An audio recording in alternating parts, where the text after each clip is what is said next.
안녕하세요. 책사입니다. 우리의 옛 이야기 시작하겠습니다. 옛날 부지런하고 꽤 많은 농부가 살고 있었다. 따그락 딱딱딱 딱딱딱 따그락. 농부는 날마다 열심히 자갈밭을 일구었다. 밭을 만들어 감자를 심을 생각이었다. 그런데 밭 근처 동굴에 도깨비들이 살고 있었다. 저 농부 때문에 시끄러워서 낮잠도 못 자겠어. 참다 못한 도깨비들이 농부를 혼내시기로 했다. 도깨비들은 밭으로 가서 농부가 힘들게 골라낸 돌들을 도로 받으다 가져다 수북히 쌓아 놓았다. 이튿날 밭에 간 농부는 깜짝 놀랐다. 어허, 이 근처에 사는 도깨비짓이 분명하군. 이렇게 생각한 농부는 큰 소리로 말했다. 누가 이렇게 돌을 가져다 놓았지? 다행이야. 개똥이나 소똥을 가져다 놓았으면 어쩔 뻔했어. 도깨비들은 이 말을 듣고 돌을 다 치우고 개똥을 수북히 쌓아 놓았다. 이튿날 밭에 온 농부는 무척 기뻤다. 하지만 도깨비들이 듣고 있다는 것을 알고 땅을 치며 거짓으로 울었다. 아이고, 올해 농사는 다 망쳤네, 망쳤어.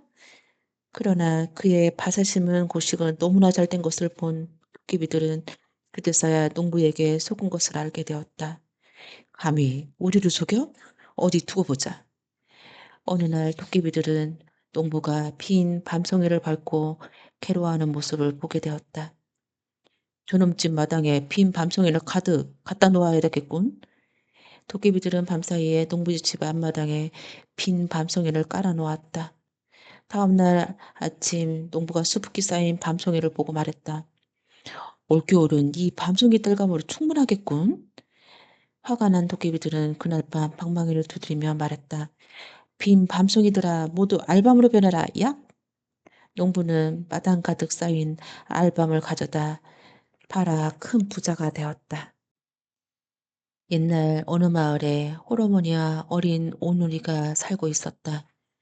어머니는 날마다 여러 고개를 넘어 남의 집에 일을 해주러 다녔다. 어느 날 어머니가 일을 해주려고 떡을 얻어 집으로 돌아오는 길이었다. 첫 번째 고개를 넘자 커다란 호랑이가 나타났다. 어흥, 떡 하나 주면 안 잡아 먹지? 어머니는 얼른 떡 하나를 호랑이에게 주었다. 그런데 호랑이는 고개를 넘을 때마다 계속 나타나선 떡을 빼앗아 먹어버렸다. 그리고는 끝내 어머니를 잡아먹고 옷을 걸쳐 입었다. 호랑이가 문 밖에서 오노이를 불렀다. 얘들아, 엄마 왔다. 어서 문을 열어라. 우리 어머니 목소리가 아닌데요? 일을 너무 많이 해서 목소리가 거칠어졌단다. 그러면 손을 내밀어 보세요. 호랑이는 얼른 앞발을 밀가루에 묻혀 내밀었다. 우리 어머니 손은 이렇게 하얗지 않아요. 하루 종일 떡을 만들어서 그렇단다. 그렇다면 얼굴을 보여주세요. 호랑이가 얼굴을 문틈으로 들이미는데 삐죽삐죽 튀어나온 호랑이 털을 보였다. 오늘은 대빨리 뒷문을 열고 도망쳐 큰 나무 위에 올라갔다. 얘들아, 어떻게 나무 위에 올라갔지? 호랑이 물음에 오빠가 얼른 대답했다. 손과 발에 참기름을 바르고 올라왔지? 그러자 호랑이가 손과 발에 참기름을 바르고 왔다. 어휴, 왜 이렇게 미끄러워? 이 바이야, 이 바보야. 도끼로 나무를 찍으며 올라왔지? 아직 어린 누이 동생이 그만 사시대로 말해버렸다. 그 말을 들은 호랑이는 도끼로 나무를 찍어가며 올라왔다. 오누이는 벌벌 떨며 두 손을 모아 빌었다. 하느님, 저희를 살리시려면 새 종아줄을 내려주시고 버리시려면 썩은 동아줄을 내려주세요. 오누이는 하늘에 올라가 새 동아줄을 매달려 하늘로 올라갔다. 그걸 본 호랑이도 빌었다. 하느님, 저에게도 새 동아줄을 내려주세요. 하늘에서 헌 동아줄이 내려오자 호랑이는 냉큼 매달렸다.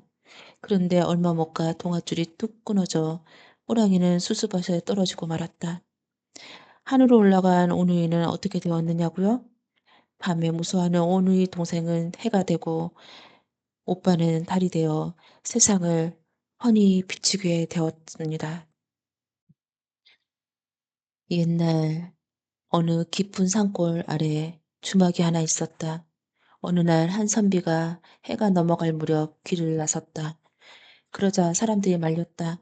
선비님, 밤에는 고개를 넘을 수가 없답니다. 사람을 잡아먹는 호랑이가 나타나거든요. 나는 오늘 밤 꼭 이 고개를 넘어야 해요. 선비는 말리는 사람들을 뿌리치고 떠났다. 선비가 고개를 넘어 막 내리막길을 내려가는데 이게 웬일일까요? 커다란 호랑이가 저쪽에서 선비를 향해 입을 벌리고 달려드는 것이 아니겠어요? 선비는 정신을 하나로 모아 호랑이에게 화살을 겨누었다. 그리고는 있는 힘을 다해 쏘았다. 휙! 화살이 날아가 호랑이 이마에 박혔다. 호랑이는 그 자리에서 벌러덩 쓰러졌다. 선비는 주먹으로 내려가 호랑이를 잡아 놓았으니 날이 밝으면 가보라고 하고는 다시 길을 떠났다. 다음 날 아침 마을 사람들은 죽은 호랑이를 찾으러 산으로 갔다. 그런데 아무리 찾아도 호랑이는 보이지 않았다. 마을 사람들이 돌아가려는 순간 고함 소리가 들렸다. 모두 이리 좀 와보게. 고함 소리를 따라간 사람들은 입을 딱 벌렸다. 그곳에는 한가운데 화살이 꽉 박힌 커다란 바위가 하나 서 있었다. 선비가 쏜 것은 호랑이를 잡은 바위였던 것이었다. 옛날하고도 아주 먼 옛날 바닷속에 사는 용왕님이 병이 들었다. 어떤 약을 써도 용왕님의 병은 낫지 않았다. 어느 날 병을 잘 고친다는 도사를 나타났다. 깊은 산속에서 귀한 약초를 먹고 사는 토끼라는 짐승이 있습니다. 그 토끼의 간을 구해 먹으면 병이 나을 것입니다. 말을 마친 도사는 스르르 사라져 버렸다. 누가 토끼의 간을 구해 오겠느냐? 용왕님이 신하들에게 물었다. 제가 구해 오겠습니다. 용궁의 약방을 맡고 있는 별주부 자라가 나섰다. 그런데 토끼가 어떻게 생겼는지 아십니까? 자라의 질문에 용궁의 화가가 두 귀는 길고 앞다리는 짧고 뒷다리는 긴 짐승을 그려주었다. 자라는 토끼를 찾기 위해 길을 떠났다. 자라는 산속에 더 이리저리 돌아다니다가 껑충껑충 뛰어오는 토끼를 만났다. 나는 바닷속 용궁에서 온 별주부라오.